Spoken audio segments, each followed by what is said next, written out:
Well, welcome to the Hudson Institute. I'm Bryan Clark. I'm a senior fellow here at the Institute. I'm also the director of the Hudson Institute, or Center for Defense Concepts and Technology. I'm here with Dr. Dan Patt, also a senior fellow here at the Hudson Institute. And we are very lucky to have with us today General Charles Flynn, who's the commander of U.S. Army Forces Pacific, who is the leader of the Army's tens of thousands of folks that are in the Pacific, as well as being in charge, being the component commander for ground combat in the Pacific region. So we really appreciate him being able to make the time today to have a discussion with us about campaigning and about the Army's role in the Pacific. Thank you very much, General, for being here. Thanks, Bryan. Appreciate you having me. Dan, well, good to see you both. Good to see you. And what I'd kind of like to start with is, we talk a lot about the Pacific here in D.C. being an air and maritime theater. The Air Force and the Navy tend to get a lot of the attention when it comes to the Pacific. But the Army has a massive footprint in the Indo-Pacific. And I think a lot of ways people don't understand that. And I think, you have some great ideas in terms of the how you are employing that footprint, as well as the people and the relationships that come with that. In this 4Cs model that you have. So can you talk a little bit about the role of the Army in the Pacific and how that supports the 4Cs that you identified? Well, let me, first of all, thanks again for asking me to be here and have this really important discussion on a really critical matter. I guess first I'd like to say that your notion of air and maritime theater, what I always say is that it's actually a joint theater. It's got joint challenges, and those challenges are going to only be solved by the joint force. And so the interdependencies of the joint force are so critical that, and history has proven, along with where we are today, that all of the components in all of the domains, in every direction and in every dimension, are going to have to work together with our allies and partners in the region in order to create and maintain a safe and stable and secure Indo-Pacific. I guess I'll also start by saying, I think the three, I would refer to them as pillars in the national defense strategy of integrated deterrence, build enduring advantage, and campaigning have really been, sort of the driver behind how we in the U.S. Army are supporting those three pillars, along with Admiral Aquilino's, what he refers to as his 2B posture, which is what he intends it to look like in the future. So those three pillars in the national defense strategy have, in large measure, driven what we're doing today. And so that has been central to how we're conducting operations and our sort of operational approach to campaigning in the region. And so, you talk about campaigning in support of the national defense strategy. I think here in D.C., the discussion in terms of the national defense strategy focuses a lot on the deterrence element of it. Is how are we attempting to deny the Chinese the ability to invade Taiwan, for example. There's a lot less attention paid to the idea of integrated deterrence and the idea of campaigning to be able to shape the environment more in our favor. How do you see the Army's role in shaping that environment in general? I mean, there's obviously lots of armies in the region, and I think that's something that people don't realize either. Yeah, I'll talk about that in a minute. If we come back to the term integrated deterrence. So there's a lot of definitions out there, but when I have to communicate it down to like tactical commanders, I always describe it as the sum of four parts. It's capabilities, it's posture, or the position and location. It's the messaging and signaling that we send, and it's also our will, our national will with our allies and partners in the region. So, our approach on creating that is really through three things that we have been doing. We have, the first thing is the Joint Pacific Multinational Readiness Center, which is the first training center that the Army has created in nearly 50 years. We've always had one in Europe. We have two in the continental United States. We now have one in the Pacific with a campus in Hawaii and up in Alaska. And then we just had the exportable version of that in Talisman Sabre in Australia. Why is this important? It's important for a couple of reasons. One, It's connected to the Pacific Multinational Training and Experimentation Capability, PIMTEC, which has long been an initiative of U.S. Indo-PACOM. So it affords us the opportunity to train in the region with the joint force and then also with our allies and partners. We train in the region, generate that readiness, and then we apply that readiness in the region on operation pathways. So this is primarily how the Army is campaigning in the Pacific. What is Operation Pathways? Well, it's more than 40 Army-to-Army and joint exercises that we operate throughout the year. This really meets the definition of campaigning because the definition is really a logical and a sequential approach in time and space of operations, activities, and investments that benefit the U.S. national security objectives and then also benefit the security objectives of the allies and partners in the region. So Operation Pathways provides us the ability to take the readiness that we've generated in training and apply it in the region. And why do we apply it? We're applying it in the region primarily for three reasons. One, to increase the joint readiness of the joint force operating forward. Secondly, to increase the interoperability and the confidence of our allies and partners in the region. And then lastly, to deny key terrain, physical terrain and human terrain to the adversaries that are operating out in the region. Right. And Pathways is really our campaigning approach in the region to create staying power and build operational endurance for the joint force. And then the third way we're doing this is this notion of interior lines. So the end state of Operation Pathways is to then have sustainment, right, command and control, protection, and multiple types of protection. You've got short-range air defense, counter-UAS, you have mid-tier and upper-tier missile defense, you have engineering for mobility, counter-mobility, and survivability, and then you have medical to protect our force and protect our allies and partners. And then the last one is just to be able to collect and understand through reconnaissance actually what's happening in the environment, what's happening in the conditions that are throughout the region. And then I will come back a little bit to the integrated deterrence part of this, because on the ground with land forces, and I refer to it as land power, and that's the sum of, the Army, the Marine Corps, Special Operations Forces, and these large armies that exist in the region. Our U.S. will is best demonstrated out in the villages, out in the towns, with the people understanding at a very fingertip feel what's actually happening in these countries. And to the latter part of your question, a reminder, because some people are surprised by these things. Mm-hmm. The region is identified by large armies. 70% of the Philippine military, Army. 65% of the Japanese military, Army. 80% of the Indian military, Army. 70% of the Indonesian military, Army. The fact of the matter is they have large armies, and so there's this natural connection for Army to Army training, for Army to Army interoperability, and for land power to create the network of allies and partners in a way that is asymmetrical to our adversaries. And in my view, it's actually the great counterweight that we have against China's irresponsible and aggressive behavior, is that that's best represented through the network of allies and partners throughout the land power network because of the size of the armies that they have. There's a lot of fascinating ideas in there, and we're going to dig into multiple of them. So, Dan. But maybe one thing to start with, inside the Beltway, there's a lot of focus on Taiwan and what the U.S. can do to defend Taiwan, because obviously the U.S. cares a lot about Taiwan. But the U.S. has interests in the Pacific that extend far beyond that, right? And both in terms of time and geography. Mm-hmm. And it sounds like at least some of what you're thinking about is extending to other scenarios or other eventualities.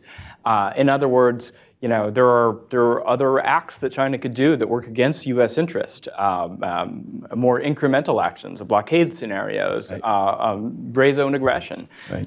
So it sounds like as you see campaigning, it's more than just about better posturing the military for a particular scenario or fight. It's really thinking, working across a richer network and for a longer term. Is that right? That's right. And how do you know if you're moving in the right direction? What do you look at? Yeah, so I'll give you a couple of recent examples of it. First of all, I would say that what I have seen in the last 2 years compared to my previous 4 years out there from 14 to 18 is this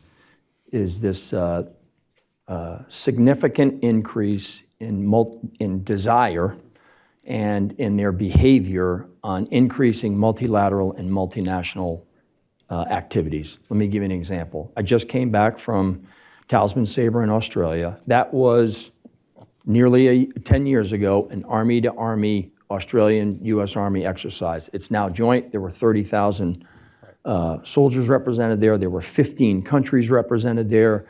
Last year in Garuda Shield, that was an Army-to-Army exercise. That is now a 14-country joint and multilateral, multinational operation. The Yamasakura, another Army-to-Army command post exercise that we do with the Japanese, that now has an Australian division, that has a Marine Corps division, a U.S. Army division, Japanese regional armies in it. And there's likely to be, the Philippines are going to send observers this year. So this thirst and this behavior that they are exhibiting in the region is they appreciate the ability to come together as a multinational force, learn from one another, and they are doing that more and more. And to me, that is the greatest indicator of the success that we are having. Now, I would also express it this way. I think that they are also witnessing irresponsible and aggressive behavior by the Chinese, and they are speaking with their actions and less with their words. And those actions are, we want to participate in more multilateral and multinational exercises, and they're showing up to do that. And this highlights, that the presence of the Army and the relationships and the activity that you undertake, is a key element of campaigning. We had Mike Studeman here last month to talk about the report that we just did on campaigning to dissuade, former Indo-Pacific J2. And he talked about the idea that what we need to be doing is identifying when China's behavior is out of the norm and when they're pushing back on legal applications of use of force, and making that clear to people they're behaving badly. Right. I think the other side of that, though, is to have the alternative, clear that China's behaving badly, they're not a responsible player. We are, and we're here, and we're behaving responsibly, and showing that alternative. It seems like that's a key thing that's missing from the name and shame sort of approach. Yeah, I mean, that's why, to the question earlier is that, how do you know that this is being successful? And again, my years out there, my sense is, and I was just in Malaysia, I was just in Australia, I was just in New Zealand. We were just at a conference in Australia with 23 countries that were represented. And my sense from talking to those leaders and then seeing it on the ground in places like Indonesia, the Philippines, and Australia, and Malaysia, that is changing. And what is changing is their desire and their ability to actually be involved in these multinational and multilateral events. Right. And by the way, we're all gaining by doing these rehearsals together because of what I mentioned earlier, the gains by way of interoperability, right? And interoperability is a lot of things to a lot of people. There's really, there's sort of three types of interoperability. There's human interoperability, there's technical interoperability, and there's procedural interoperability. And while procedural and technical are important, it just sort of depends, do you share weapon systems and then procedures, everything from medevac to call for fire for tactics, techniques, and procedures that units use. But really, probably the most important form of interoperability is the human interoperability. because that is a prerequisite to the other ones. And again, this is best demonstrated in the land because we're operating with their forces, we're operating amongst the people, we're being respectful to their culture, to their societies, to their roads, to their infrastructure, to their bridge, all of it. And by the way, we're also doing exercise-related construction out there, which is actually improving some of the locations where we have to train, which is not just a benefit to us, it's a benefit to the country. Right. And this gets to something I think that doesn't come out when we talk about this, usually when we talk about security cooperation, we talk about relationships with allies, but there's an intentionality to this, that these relationships, the participation in exercises, the access that's been afforded to U.S. forces to operate in these countries, it pays off in terms of driving uncertainty for an adversary like the Chinese. This translates into something tangible in terms of the ability to deter or dissuade aggression. Well, it's a physical manifestation of countering many of the coercive tactics that are being used by the Chinese. So because we're there, we're on the ground, and they're asking us to get there early and to stay longer. I'll give you a couple examples. We've always had long-standing exercise in Thailand called Cobra Gold. There's an army-to-army exercise called Hanam Guardian. And we have, with their consent and their invitation, asked to stay for a longer period of time because if we're going to move all of this material and all these forces into places like Thailand, which cost a lot of money to actually move us there, we'd rather be on the ground for longer periods of time because once we're on the ground, we really don't cost that much. Same thing in the Philippines. We have a joint exercise called Balakatan. The Army has another one called Salakanib. And so we are able to stay there for longer periods of time after these big exercises.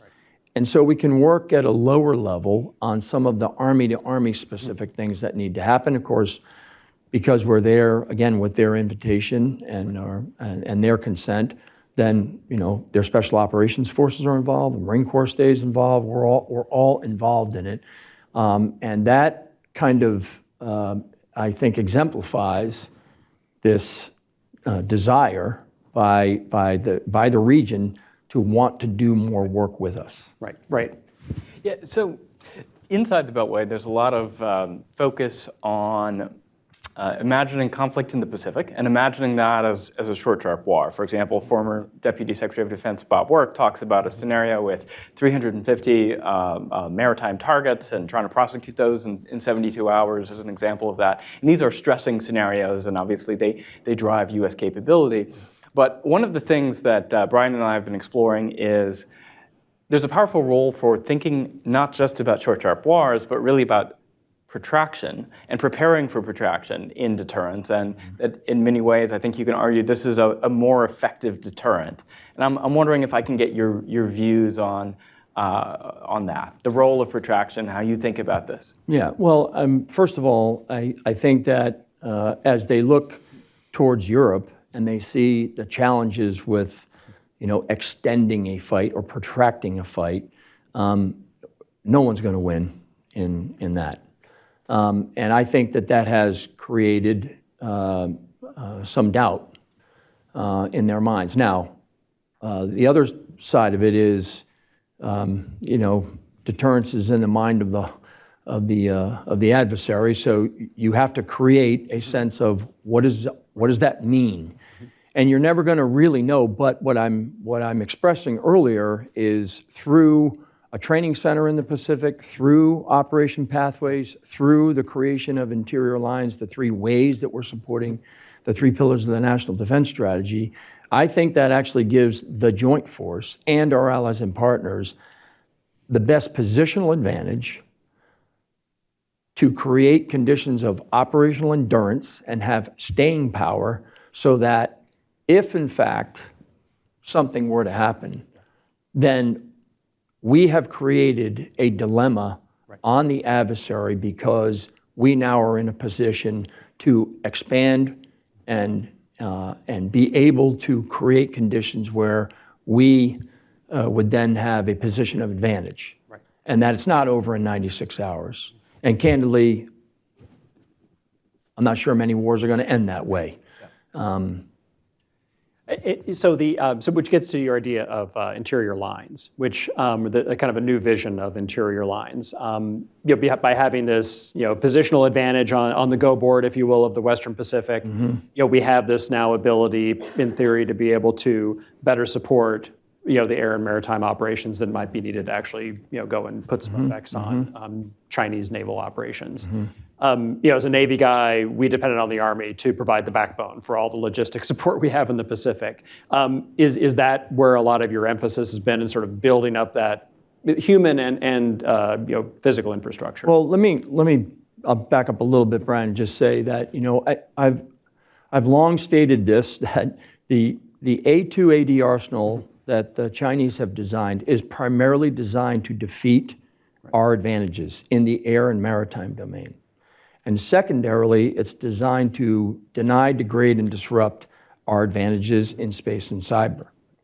It is not, however, designed to find, fix, and finish distributed, mobile, fixed, semi-fixed, reloadable, and networked land forces. So we have presented them through interior lines a dilemma that they did not calculate into the arsenal that they designed. Therefore, if that creates doubt, if that generates a sense of paranoia, good. Because that force, by being forward, and by the way, if something were to happen, you need to be there. And I think that's the whole notion behind what Admiral Aquilino was saying with this 2B posture, is that we have to be there, and we have to be in a position to dissuade or deny them from attacking. And then if it were to happen, to your earlier question, is that now we're in a position to take advantage of that, and if need be, protract it and create a dilemma on the adversary. Because if they do want it to get over quickly, we do not want that to happen. Right. So the Army provides a lot the defensive capabilities to support our forward operating locations in the Pacific, and a lot of the command and control and the communications, a lot of that infrastructure. And as you said, we can talk a little bit about the Joint Readiness Center too. But do you also think that the Army needs to be able to deliver fires, do the offensive operations? And I think that's something that gets missed here, is that we kind of talk about the Army being the backbone, but then the Air Force and Navy are out there doing the. I mean, I'll get to the fires and maneuver here in a minute, but on the interior lines concept, is that the reality of it is the bulk and the foundational capabilities that are provided at scale and at echelon to the joint force in command and control, sustainment, protection, and I would argue collection, is really through the theater enabling commands that the Army has. There are 10 flag officer commands in Hawaii alone that are in support of what I was just describing. So on those interior lines, while fires and maneuver are important from all domains, you really, in that region, if you don't have command and control, sustainment, protection, and collection forward, then fires and maneuver are, they're almost irrelevant. So you have to have that forward, and you have to have it in areas and positions and in enough depth and scale that you can bring to bear the entirety of the joint force. I would argue that we actually can create conditions for air and maritime superiority from the land. And just the reverse of that is true. The air and maritime superiority would then benefit operations on the land and in the cyber and space domains. And this is the interdependencies of the joint force that is so important out there. I mean, really, just going back on history, if you think about what the US military performed in the Second World War, it was an enormous undertaking of the joint force, and primarily in 3 domains, air, sea, and land. And now we're going to have to do that in 5 domains, in 4 directions, in all 3 dimensions, and in every layer: terrestrial layer, aerial layer, and space layer. And that, to me, would overcomplicate the problem and the dilemma on our adversary. And that's why I'm so passionate about making sure that we create these interior lines, because we then present a targeting dilemma to our adversary. And we, at the same time, are in support and create interoperability and confidence with our allies and partners. Right, right. Can you talk a like give us some flavor of what is new and different as you conceptualize interior lines today, maybe the way we would have thought about it 40 or 50 years ago. How does technology change that? How do new operational concepts shape your vision for? Well, I'll start with the concepts because I think this is an important point too. Is the concepts of multi-domain operations, the expeditionary advanced basing and distributed maritime operations, agile combat employment. Those three service concepts, in my view, best come together in the Indo-Pacific. And I think that a understanding of, and we have doctrine in the Army for multi-domain operations, an understanding across the joint force of what those mean to one another. And again, back to this notion of interdependencies, the interdependencies of each of those service concepts on how we're operating out there, they actually then lead to technological advances from unmanned assets at sea, unmanned assets in the air. We can take a look at what's happening in Europe, and while not all are transferable, many are, and bring those out to the region, and then take experiments and weave them into every exercise. And I always tell my force, like, every exercise needs to have an experiment, and every experiment needs to have an exercise. And by the way, when you bring new technologies and new capabilities out to that region, that also has a deterrent effect. I mean, I'll give you a recent example. In Australia, we brought capabilities out of Korea, Japan, Alaska, Hawaii, and the East Coast, and did joint logistics over the shore and joint petroleum over the shore. The scale of what we did out there with Army watercraft and with maritime forces protecting those assets in the littorals, that is the kind of demonstration, and we had some tests going on and some experiments going on at the same time. To me, the scale of that represents the capabilities that are foundational and that the Army brings to the theater so that it enables the maritime, it enables the air. Because the joint petroleum over the shore, that was putting fuel in the northern airfields of Australia. And the joint logistics over the shore was feeding the training center where we had 15 nations out there in the field. I mean, one other example is there was batteries. There was a Korean battery, an Australian battery, a U.S. Army battery, and a Marine battery, all firing rockets at the same time in coordination at the same training event. Now, that's amazing. And I think we want to show those kinds of examples of advanced technologies, advanced capabilities, and the scale and the robust sense of operations that the U.S. Army brings to a region that a lot has changed, but the geography has not. So we're going to need that and those capabilities out there to do that. And so, we talked about in this study the idea of having a magazine of surprise, of having the ability to continue to keep your adversary sort of off balance with regard to how you're going to fight, what you're going to bring to bear, how you're exactly going to employ it. So it doesn't have to be some massive new technological leap every time, but it has to be something that's going to continue to undermine their planning process. And it seems like what you talk about with J-lots and bringing petroleum over the shore, that's an example of that kind of very dramatic, thing that you can do episodically. But it seems like to do that, you have to be able to fall in on some kind of structure, be a command and control structure or logistics structure or just the basing and access that you have to do that.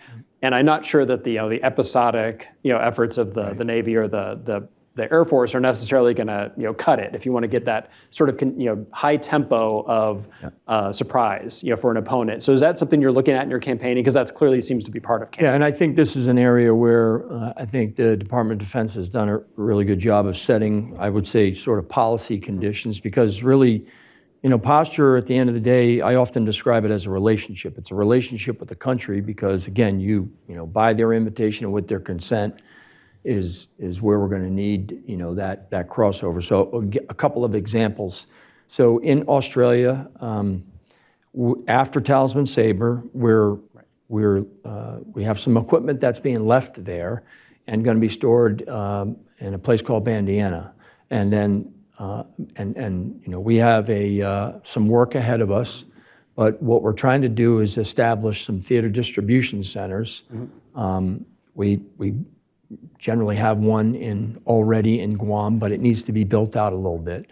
We have Army pre-positioned stocks in Japan and Korea, but there are other locations in Japan that we're continuing to work through, and that, again, with the U.S. Embassy's help and the Japanese Ground Self-Defense Forces. In the Philippines, as you know, we went from 5 EDCA sites to 9 EDCA sites. We have a lease for Aguila Harbor, a portion of Subic Bay, where we have a couple million square feet of storage capacity. So again, these are all opportunities for us to create theater distribution centers so we can have material forward, and I refer to them as, this is sort of, going from a 20th century pre-positioned stocks to a 21st century activity set of equipment. What I mean by that is we're activating it all the time. We're using it all the time, because when you're using it all the time, you're actually making sure that works. It's maintained, it's operating, and I think that this work that we're doing in the region and with the allies and partners is absolutely crucial to building those interior lines and being able to create the scale for us to be able to turn very quickly in the event. And those are competitive activities that we're doing every day. Yeah. So it's not a sort of, leave it there, lock it up, and walk away. It's something we need to exercise, and it's something that is part of the rehearsals that we have to conduct. It's a different model than the Cold War, where we pre-positioned stuff and we sort of left it there waiting for the big one. This is, we're putting material and infrastructure and capacity out there that we can leverage and use on a day-to-day basis. We still have a need for some of the larger, I would say, but what I'm describing is an alternative to that. Yeah. There's obviously a need to have large stored capabilities, but it's also very vulnerable. Right. And so being able to distribute that, network it, and then you can put command and control down, and then if you're activating it all the time, then everybody wins. Right, and that was something that Talisman Sabre showed, is this ability to activate highly distributed munitions or capabilities and be able to then mass them or concentrate them on particular locations. Yep. So several times we've talked about perceptions here, right? We've talked about reinforcing perceptions of U.S. resolve by this contact with allies and partners, as well as building that island of certainty around U.S. resolve and messaging that to China, but also perceptions on the other side of building this island of uncertainty about how the U.S. could fight. And my question is, how do you see that informational dimension of competition playing out? And I'll have a follow-up about technology related to that. Yeah. Well, I guess I'd say, back to the sum of the 4 parts on integrated deterrence. One of them I was talking about the messaging and signaling that we're doing. So, I obviously think, there is an information war going on, and the fact of the matter is that when we're forward and when we're operating, again, with the invitation and with the consent of these countries, that their voice and the way that they are acting in the region, I think is our greatest message out there. And the way I'm seeing this unfold now is that, and it's taken a little bit of time, that they're coming to the multinational events. They're asking for more of those. They're doing more work in a multilateral fashion. And to me, that speaks volumes about the messaging and the signaling of the unity and collective commitment that is represented in the region right now. Yeah. That's probably our strongest message back to them, is to have that kind of signal where we're together and working, and they're having difficulty, even having one friend do things. Yeah. On the technology side, one of the things I'm most excited by these days is the potential for large-scale computing and analytics to take ubiquitous sensing and signals and help us better understand the world, right? New generations of indication and warning. Over in the commercial sector, this is what powers the advertising-driven digital economy. You know, in the geopolitical sector, right? There's lots of signals now that we can analyze. What do you see as the technology potential here to better inform us about how our actions are perceived, whether we're being successful or not, and operationalizing intelligence to inform operations at a more granular level? So two things that we are deeply involved in right now. So I'm very appreciative of the Army on we have a major effort underway with cloud computing at the edge, and having those capabilities pushed further forward, because when we are disconnected and disrupted, we're going to need access to that data forward. So that cloud computing at the edge and the work that we're doing with Indo-Pacific on the Joint Fires Network, I mean, I think that is pretty exciting, and I think there's a lot of great work that's been going on in a number of exercises out there this year. Conversely, we have a number of networks out there from Centrix J and Centrix K with Japan and Korea, and this mission partner environment that has long been a technology that we have, but it's very difficult to pull bilateral relationships in with the number of countries that you're dealing with. So to your question, there is a lot of commercially available open source applications that are of huge value to us in tracking, in this case, like air and maritime tracks that are out there, and you can do that from the land. So we're doing some work right now with a couple of partners in the region on just merging together open source air and maritime applications that see everything out there in the air and everything out there in the sea. I would argue that it doesn't see everything in subsea, but a lot of times they just don't have the ability to fuse these things together. But this is where our technology and our ability to establish common operating pictures, where we then demonstrate that to our allies and partners, and they begin to then see in their own air littorals and their own maritime littorals what is actually happening, and for them to be able to have that technology at their fingertips and then share that with their commands, then they have the ability to protect their territorial integrity and their national sovereignty, which is really what's being violated nowadays. And so this brings up the Does idea. that help? Yeah. That's great. And this raised the idea of the idea that the ground component, the land component, can exercise quite a bit of surveillance and control over the maritime and air environments, especially in the littorals. Yes. And that's what that's a lot of reasons why these countries have armies still, is they're trying to generate that capability.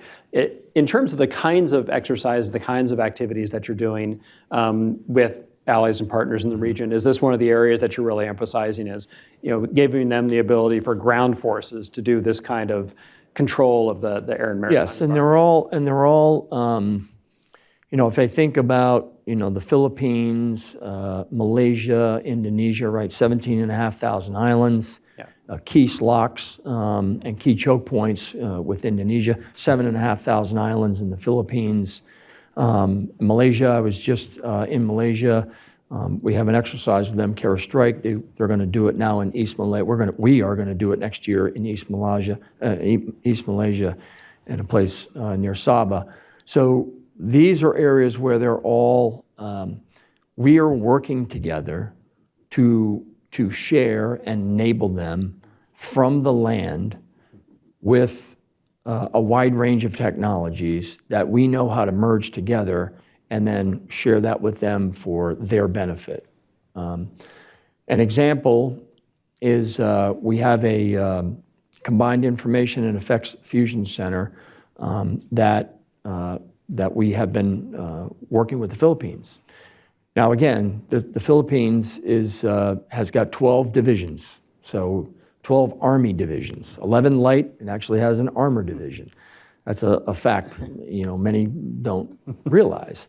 And so General Bronner and General Galito are working on taking their army, which has largely been, focused on counterinsurgency and counterterrorism, and largely in Mindanao in the south, and now trying to distribute that 70% of their military, largely through the army, to protect their territorial integrity and their national sovereignty. And they're trying to do that from the land because they can't afford a large Navy and an Air Force. They can't turn their military like that overnight. And then taking that force and understanding how it can affect operations in the air littorals and in the maritime littorals. And doing that from their command post locations in the various islands throughout the Philippines. I think this is an important point, if you don't mind for just a second. One of the things that I think has at least resonated with me from the war in the Ukraine, when I was a junior officer, we basically, were trained to sort of, be able to kill everything at 300 meters and maybe a kilometer or a couple of kilometers, but definitely suppress everything, say, out to 10 to 15 kilometers, because that's basically what the ranges of your organic weapons were. I think a junior officer today, given what has happened in Europe, we're the close fight, or the area where he or she, as the leader of that, and when I say junior officer, I'm talking about like captains, 03s and below, they need to do that from where they are to out to 25 to 30 kilometers. That is a very, very different way of training than when I grew up. And in that 25 to 30 kilometers, which I would argue is today's close fight, you need to be able to affect the air littoral and the maritime littoral, and you need to be able to do that from the land. If that expresses how land forces can then have effects in the air and maritime littorals, to be able to make the joint force appear larger than it actually is, then we will have been doing a huge benefit to the joint force by enabling the air and maritime powers to do what they need to do in those domains. Right. And so to these large armies in the region, this is an area where the U.S. Army of the Pacific and our role on the ground with these armies can help train, can help inform, can help educate, can help rehearse, can share technologies and procedures and the human staff-to-staff work that has to go on to allow them to do this, to afford them the opportunity to defend their own countries, because that's ultimately what they want to do, defend their countries. And we've seen with Ukraine how we're all kind of learning together what the capability of new technologies is. So that captain with the ability to affect things 25 kilometers away is going to leverage a lot of command and control technology, because the captain doesn't have a staff necessarily to turn to. So they need something to help make decisions, and they need technologies to kind of ingest the surveillance information that's available from commercial or military satellites, et cetera. So partners are not going to necessarily have that technology out of the box, but it's easy for us to get it to them, I assume. So this is the kind of thing that can really take a military and dramatically improve its reach and its efficacy. Now, it takes time. I mean, there's work that has to be done on this. This is not, I don't have, that this is going to be solved overnight, but I do think that, this is the value of studying war and studying the characteristics of it that are changing, that we can then bring it into our technological advances, the techniques that we're using, the way we're organized. Another really important point is like, how are we organizing to do this? I mean, I think these organizations that we've placed out in the Pacific in my command, like the Multi-Domain Task Force, the Theater Information Advantage Directorate, the Security Force Assistance Brigade, the Theater Fires Element. These are all new organizations that have been part of the transformation of the U.S. Army. Oftentimes, the discussion here is on, well, when's the hypersonic battery going to be ready? When's PRISM going to be ready? When's LTAMs and IBCS going to be ready? And while those are important, I actually think the organizational adjustments that we've made are probably more important than the actual, bent metal that's going to show up in a weapons platform. Because if a new weapons platform came and we gave it to a legacy organization, it would not know what to do with it. Therefore, these new organizations, the multi-domain task force, and everything that I was just mentioning, I'm going to go back over them. The Theater Information Advantage Directorate, the Theater Fires Element, the Security Forces System Brigade. Those new organizations are going to eventually get new capabilities. And because they are years in front of the new platform, they now have the human, technical, and procedural interoperability done, where we have the staffs organized. They're in a better position to support our allies and partners. They're in a better position to support the joint force. So a really important part of, I think, the Army's transformation is the organizational transformations that have gone on, not just the new weapon systems. And some of that's being driven by the conditions or the environment of the Pacific, or the Indo-Pacific, right? So in a lot of ways, you're providing the test bed for us to evaluate these new organizational constructs that maybe don't exist elsewhere in the Navy yet, or the Army yet, but they're going to be going there. Well, they exist today. They're in my headquarters, and they're out in the Pacific. So it's an exciting time to be out there with these new organizations, because they're proving to be invaluable. Right. So you're leading change for the Army here. Now, we're struggling with understanding how to pursue our interest without overwhelming dominance, right? We're not going to have a mass advantage, and in many cases, we won't have technology advantage, or at least overwhelming technology advantage. You talked a little bit about how the conflict in Ukraine, changing technologies, new operational concept changes the way an Army officer has to think. Mm-hmm. How are you seeing, as you lead change for the Army, thinking beyond European conflicts, thinking beyond counterinsurgency, how do you see that thought process is changing across the institutional Army? Where do you see signs of light of the Army adapting to this new reality in the Pacific? I mentioned it earlier. I think I'm very thankful that the Army has, supported the Joint Pacific Multinational Readiness Center. It's not lost on me that that's the first training center they've created in 50 years, and it's in the Pacific. And so this gives us, if you will, a training laboratory we're surrounded by the joint force in the 8 islands of Hawaii. Those 8 islands look an awful lot like Southeast Asia, because it's an archipelago, jungle, tropic. You go to Alaska, and you go to the Yukon and Donley training area. High altitude, extreme cold weather, mountainous, looks a lot like the region. So these 2 campuses, I'll refer to them, and then the extension of the deployable version, we call JPMRC-X.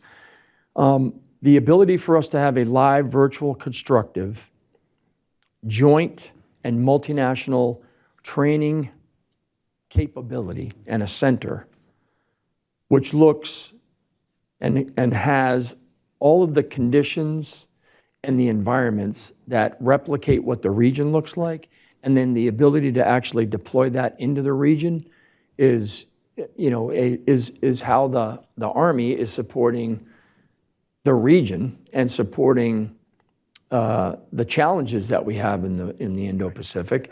We just had this down in the Combat Training Center that the Australians are building just outside of Townsville. Yep. And the 2 previous years we put it in Indonesia. This extension of this training center gives us the ability to test new technologies, test new concepts, test new organizations.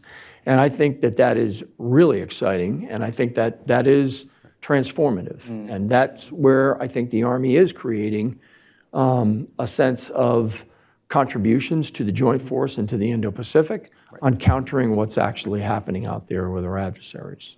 So I want to let the audience know that we'll open it up for questions. If you have questions, get those at the ready, and I'll call on you. So hopefully there are some questions out there. So to build on that a little bit, one thing that I was thinking of with the Joint Readiness Center is the idea that how important it is not just for training to try to prepare forces for potential fights in the Pacific, Indo-Pacific, but it's also for concept development. It's also for evaluating the ability, like you said, of experiments or prototype systems of systems that we may want to use to deal with Admiral Aquilino's operational challenges, things he needs to solve. You need that environment in order to have those solutions evaluated by operators so they can say whether it works or doesn't work. Are you also using the Readiness Center for doing that? Yes, so great question. Last year, and we have a rotation coming up here in just a couple months in Hawaii. We basically do a Hawaii rotation in the fall, and we do a Alaska rotation in the winter for obvious reasons. So let me give you an example. Last year, two quick ones. 3rd Marine Littoral Regiment is now based in Hawaii. 3rd Multi-Domain Task Force is now based in Hawaii. Of course, 1st Multi-Domain Task Force is at Joint Base Lewis-McChord. But that's largely in the region. Last year, as 3rd MDTF was standing up and 3rd MLR was standing up, that training center gave all of us the opportunity to use those two new organizations. Now, they were not the primary focus of the training event, but it gives them a platform to work out, again, human, technical, and procedural interoperability. Do they have their organization right? And do we know how it fits in at echelon, tactical, operational, strategic echelon? Another one, over on the Pohakaloa training area on the Big Island of Hawaii, we have I'll call it an unimproved airfield, Bradshaw Airfield. Well, we were doing ACE-like activities with the Air Forces. They were flying in weapons, they were flying in troops, they were flying in equipment. It has a MOG of 0, basically. You land it and you drop off your load, and then you turn around and you take off. And so this kind of experimentation of new concepts, of new organizations, gives us like a deep sense of learning, as these concepts come together. And again, we'll do the same thing up in Alaska this coming year, only you're doing it up there in -10, -20. So that's a whole nother set of conditions that you have to contend with, but we need to be doing it in places like Alaska and in places like Hawaii so that we're not surprised when these things happen when we're doing them forward in the region. Right, and is one of the challenges you have getting the reps and sets so that you can get everybody trained? I mean, because you have a limited pipe there, so getting all the potential folks that might need to operate under those conditions or in those organizations, that might be difficult. So, are you trying to get that tempo up so you can? That's the idea behind having those training centers in Hawaii and Alaska, and then, of course, we get another opportunity of being able to do that like we just did in Australia. So. It's not like we're running, a rotation there every month. Right. We have to pick these periods of time out where the joint force can come together and, again, test through all the new technologies, new concepts, new organizations. That, to me, is where, like, the exponential growth of how the joint force operates, and it creates proficiency, skilled proficiency at echelon. So this isn't just, the theater army and the enabling commands at the theater understanding how it functions. It's also happening at the operational level and happening at the tactical level. So questions from the audience. So if you want to raise your hand, and we'll bring the microphone around to you. There's Morgan. And just state your name and affiliation and then your question. Yeah, my name is Sang-min Lee. I'm a reporter from the Radio Free Asia. I have a question about North Korea. Reportedly, North Korea leader Kim Jong-un may meet Russian President Putin this week. But according to that, North Korea may send Russia the artillery shell and then anti-tank missile. So I want to know, how do you assess the North Korea artillery shell and the anti-tank missile? Is it reliable to use? And also, what other conventional North Korean weapon can be sent to Russia? Yeah, I mean, I guess maybe a little more of a policy question for somebody. I guess I would just say, like, what I find heartening is that when I look at the last couple of years of what we're doing between U.S. forces and South Korean forces, the scale of the exercises, the types of training that's going on in the exercises, that's very encouraging. Just a recent example, the Koreans had a battalion task force that participated in Talisman Sabre down in Australia. This is, compared to just 5 years ago, that's a major shift. Very thankful for the way that General LaCamera and the 8th Field Army Commander over there, Lieutenant General Bill Burleson, has created these opportunities, and very thankful that the Iraq government and the Iraq military is in support of conducting those operations. Here's another example. For the first time that I'm aware of, U.S. Army watercraft went to Korea. We took tanks that we have in our pre-positioned stocks in Korea. We put those on those Army watercraft, and we brought those watercraft down and offloaded those tanks in Australia for Talisman Sabre. That watercraft then was used by Australia. U.S. Army watercraft was then used by Australia at the end of Talisman Sabre to take Australian tanks to Indonesia for Garuda Shield. And so that would not have happened had it not been for the Iraq government, the Iraq military, the U.S. Leadership there in Korea, for that orchestration of that type of operation. And I guess that's another great example of what I'm talking about between the Iraq government, the Australian government, U.S. government, again, three countries working together in 2 different exercises to be able to pull something like that off. So really, that's encouraging to me. And it highlights the role that the Army has in terms of providing the glue, if you will, that allows operations like that to occur, because these countries have to fall in on an infrastructure that they don't have. And a lot of these countries don't have, they've got bare bases, like Australia has a lot of bare bases. And they depend on maybe the U.S. Army coming in to kind of provide that organizational structure. Well, in fact, we did help the battalion task force from the Iraq Army go through all of the, I'll say, the agricultural clearances that have to happen in Australia. Obviously, Australia gets concerned about a lot of equipment coming in and the challenges that it has because it's a large, agricultural country. And so, the Iraq Army has not done that often. So our ability to help them be able to go through those inspections, again, this is a great example of like what land power does to extend our reach and extend our capabilities by sharing those kinds of things with other armies in the region, so that the Iraq military can participate in a multilateral, multinational exercise in Australia. Right. I think we have time for one other question. Over here on the right. I'm sorry. I can answer them both. I'll just be quick. Thank you for holding this. I'm a reporter with the South China Morning Post. I have 2 questions about Taiwan. The first is, how artificial intelligence do you think could help the Army to deter China, for example, in the scenario of Taiwan conflict? And the second is, earlier this year, there has been reporting saying the U.S. Plan to expand training of Taiwan troops. We would like to know how the efforts going and how many U.S. troops are helping training Taiwanese. Thank you.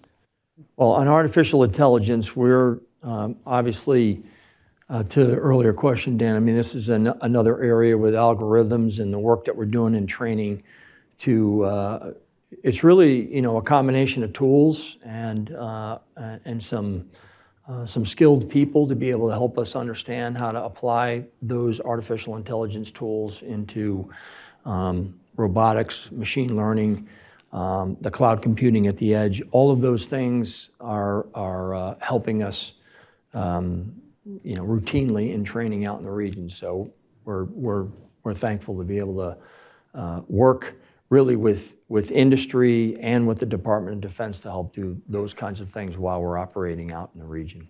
And then training, she asked about training Taiwanese troops. Yeah, we abide by the one China policy. So, so Kome. Morgan's coming.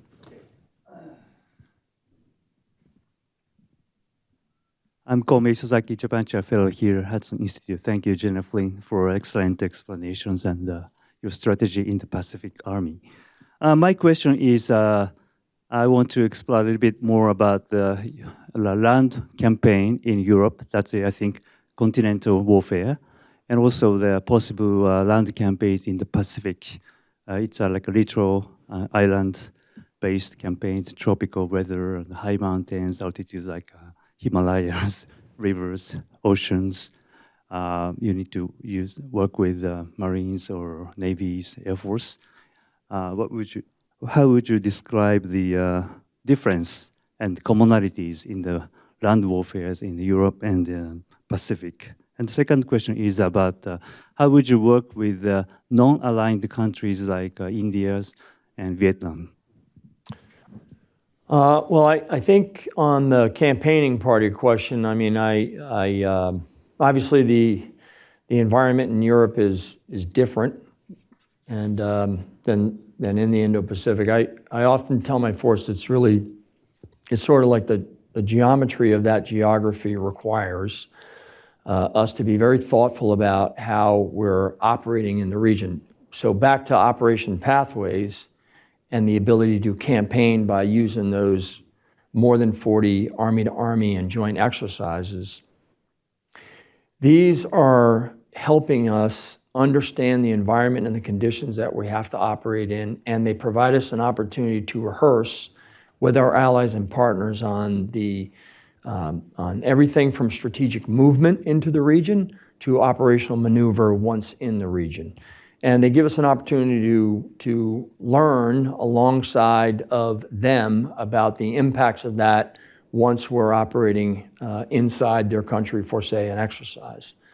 And this is an area where I think the Joint Force really does learn by being forward and being positioned out there for extended periods of time, so we can learn through all these different repetitions that we're doing throughout the course of the year. So that's a little different than in Europe because they have a contiguous space there.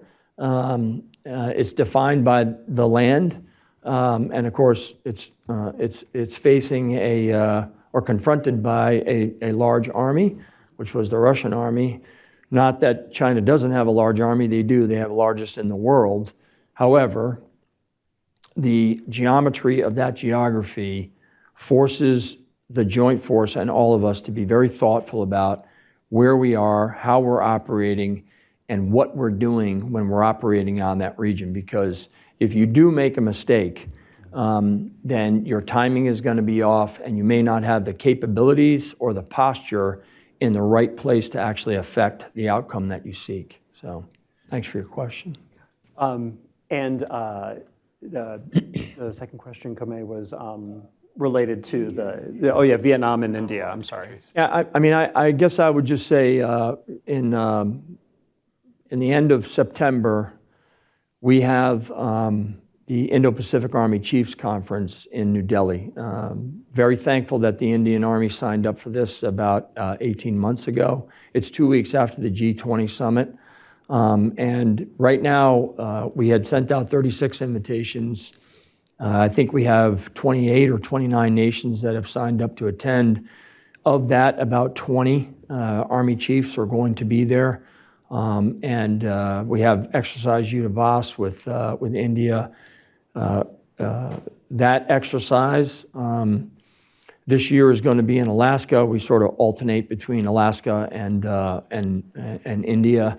And I am increasingly encouraged at the level, the scale, and the complexity that we are both adding to that exercise. I remember that years ago, and it's changed pretty dramatically in a short period of time, and that's largely because of the relationship between U.S. Army, Indian Army, and of course the two nations. So thanks for the question.